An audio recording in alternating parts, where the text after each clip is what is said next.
Si ini protagonis, ini antagonis. Gimana kalau setiap orang punya perspektifnya masing-masing, dan gimana kalau dia ngelakuin sesuatu yang dia anggap benar, tapi dari perspektif yang di sini, ih lu jahat banget sih. Tapi dari sini, Seksin itu harus dapetin chemistry sama partner mainnya. Gue gak pernah bilang lawan main. Partner mainnya harus dapat banget. Memang rasanya harus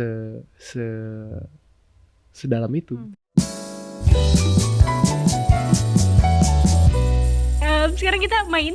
Oke. Akan ada this or that. Oke. Jadi ada A atau B, dan lo harus memilih. Oke. Dan disertai alasannya. Sip. Oke. Pertama, lo pilih mana? Acting nangis atau acting marah? Pilih mana? Gila, udah berat lagi. Marah. Karena? Marah tuh banyak banget layernya. Kalau nangis adalah mengeluarkan air mata dari mata lu kan. Tapi kalau marah, layernya banyak. Ada marah teriak, ada marah diem aja, ada marah sambil sedih, marah yang banyak banget layernya. Lebih banyak pilihannya gitu. Jadi kayak ya lebih seru aja untuk dimilih kan. Ya udah gue milih. Lebih seru untuk di-explore. Lebih banyak untuk yang di-explore. Tapi kalau nangis ya rasanya di situ gitu. Walaupun level sedihnya juga beda-beda sih. Ya sama sih, sama juga eksplorasinya juga beda sih. Tapi kalau disuruh milih gue prefer marah sih. By the way, emang you're doing a good job di jalan jauh jangan lupa pulang. Yeah, orang nyangkanya gue kayak gitu loh. Padahal gue gak pernah. Oh gitu rasanya. Oke, selanjutnya syuting di kota atau syuting di pedalaman? Syuting di pedalaman dong. Seru banget karena banyak experience baru yang akan kita dapetin sih kalau di pedalaman.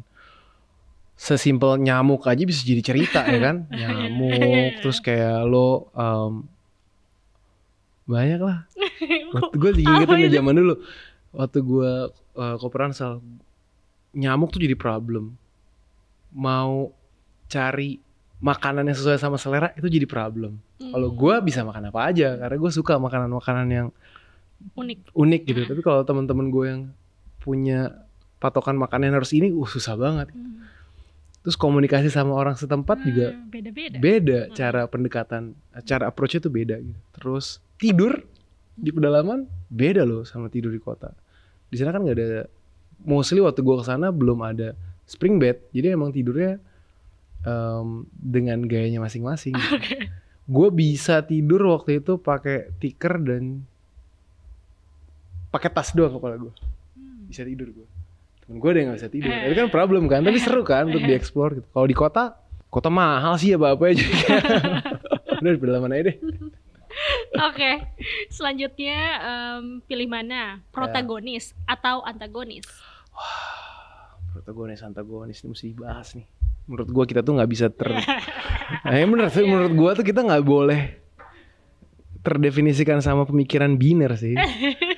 Si jahat, si tatoan berarti preman, si pakai jas nih berarti baik, belum tentu lagi. Ya kan itu kan biner banget kan.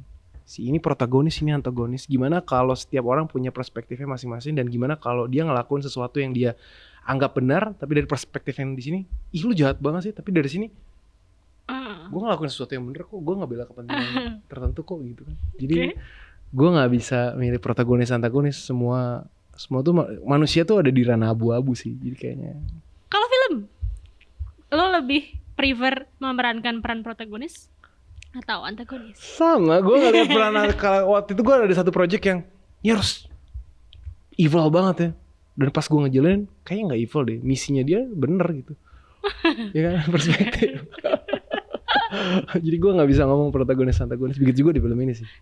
Tapi menurut lo, kalau di yang nanti kita cerita tentang Hari Ning 2, itu lo antagonis kan? Lo merasa lo antagonis kan? Kalau gue nonton, gue antagonis. Tapi waktu gue ngejalanin karakternya, gue gak jahat loh. Gue ngerasanya waktu itu. Waktu gue jadi Jem, gue gak ngerasa gue jahat loh. Gue ngerasa gak bela kepentingan gue. Beda kan? Padahal gue nonton, parah banget nih. Pas gue ngejalanin, kok gue kayaknya gak jahat nih. Gue ngelakuin sesuatu, gue ngebela sesuatu yang gue ngerasa bener. Padahal cowok red flag banget kan gue kalau nonton. Nah, ngangguk lagi dia pernah. Tapi kalau gue ngerasain waktu itu kayak gue berdebat waktu itu sama orang. Lu jahat banget ya di situ. Enggak, gue ngerasa sesuatu yang gue jalanin bener kok. Gue punya ideologi yang gue pertahanin kok. Akhirnya dia bilang, iya juga, bener juga loh ya. Iya kan? Kalau di 13 Bom di Jakarta berarti protagonis dong. Emang iya. Emang iya ya. Ayo. Apa yang ngebuat mendasari keputusan lo kalau gue protagonis? Karena melawan terorisme. Oke. Ya boleh kalau itu pendapat lo. Makanya tadi gue bilang 1 tambah 1 buat lo 8 ya gak apa-apa. Buat gue sih 3. Buat gue sih 2. Oh gitu ya, berarti lo mungkin memerankan sesuatu ya bukan based on protagonis atau antagonis ya. Iya. Menarik. Jadi selanjutnya lo pilih mana?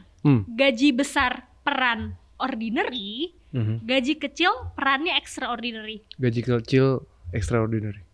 Karena lo untuk longevity. tapi kecil banget deh, kecil apa? banget. Buat longevity. Manajer gue akan marah nih. Gue masih dimaki-maki sama manajer gue. Cuman gak apa. Buat gue, kalau ini kan pilihan kan, di antara 2 pilihan. Gue Tahu-tahu abis ini.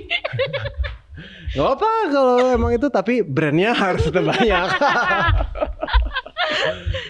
Karena buat gue, ketika mengeksplor sebuah karakter dan mendapatkan tantangan yang jauh lebih menarik, itu ngebuat jangka panjang karirnya lebih baik sih. Dibandingkan sama quote unquote main aman terus. Kalau main aman terus dan bayarannya besar, di satu titik kita nggak teruji.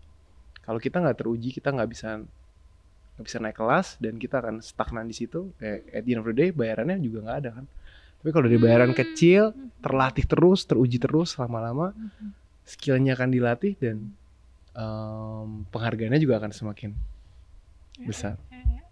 Tapi jadi penasaran, kira-kira karakter apa yang kayaknya lo pengen banget meranin ini? Wah banyak sih. Salah satunya ya biografi kali ya. Biografi gue suka karena itu buat gue tuh kayak memerankan sosok yang sudah pernah ada, berpengaruh di society, and then diadopsi oleh kita dan di delivery dengan ada rasa kita di situ di dalamnya dan menjadi dia gitu kan, kayak wah keren banget sih biografi. Belum ya berarti? Belum pernah. Oke. Kita tunggu. Ya tunggu aja, jangan tanya siapa. Jangan tanya siapa jadi siapa. Nanti Tapi aja. udah ada di kepala lo berarti? Oh, udah. Nanti aja kita off air ya. Kita ceritain. Oke, terakhir pilih mana? Sex scene atau fight scene? Fight scene. Karena... Sex scene tuh susah banget. Susah banget. Pertama izin sama Andrea tuh bukan susah, izin sama Andrea dan mesti jelas karakternya kayak gimana kan. Gak mungkin kita ngelakuin sex scene kalau tanpa cerita yang clear gitu. Dan sex scene itu harus dapetin chemistry sama partner mainnya. Gue gak pernah bilang lawan main. Partner mainnya harus dapat banget. Memang rasanya harus sedalam itu. Gak bisa lu artificial juga. Tapi kan bukan berarti kita memproduksi sebuah film yang bukan porn movie ya. Tapi kan kita ngomongin soal sex scene gitu. Harus indah, harus terjalin rasanya, harus connect gitu. Susah kan? Gimana rasanya? Dan itu bukan adegan yang porn. Susah banget. Nget. Mendingan fighting. Fighting bisa dikasih rasa, nggak perlu izin sama Andrea. Langsung aja. Sakitnya paling maksudnya bete-betenya kalau kepukul dikit, cetok, main juga. Ya udah. Tapi gue jadi penasaran berapa lama section di film Jakarta versus Everybody? Itu semalaman sih kayaknya waktu itu, dari jam berapa ya? Pokoknya semalaman deh take-nya. Dan itu privasi banget pas take-nya. Jadi emang menghargai privasi banget. Dan gue sama Wulan waktu itu komunikasinya juga. Waktu itu mainnya sama Wulan Guritno kan. Gue waktu itu komunikasi sama Wulan juga intens banget supaya dapetin momen itu tuh jadi bagus. Karena nggak bisa terjadi begitu aja. Oke. Tadi fight scene. Dan scene. emang susah banget. Susah. Jadi lu memilih fight scene yang pastinya bakal banyak ada di 13 Bom di Jakarta. Yap, gue prefer scene fighting dan kalian bisa nikmatin scene fighting itu ada di film 13 Bom di Jakarta. Boleh, tapi pertanyaan terakhir, apa yang nggak bakal ada di film lainnya kalau kita ngomongin film ini? Immersive. Gue rasa itu, yang gue rasain gitu. Dan tapi akan jadi egois banget ketika gue bilang kalau film inilah satu-satunya yang immersive gitu. Enggak sih, tapi setiap orang yang nonton akan punya experience sendiri. Lebih ke arah new experience in cinema kali ya.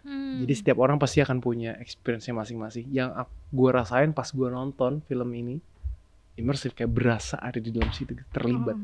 Tapi mungkin teman-teman punya perspektif yang lain dan rasa yang lain. Dan itu yang kami tunggu gitu. Oke. Terima kasih Bimo sudah membagi perspektifnya. Thank you ya, aku sampai merinding nih ditanya-tanya mulai dari kecil sampai akhirnya ke project yang terbaru. Terima kasih banget untuk Terima kasih banget juga sudah membagi cerita, menghadirkan gue dan Visinema dan 13 Bom di Jakarta di sini. Oke. Sampai jumpa, dan nanti kita bakal nonton 13 Bom di Jakarta bareng-bareng 28 Desember 2023. Bye guys, thank you for watching. Bye-bye. Bye.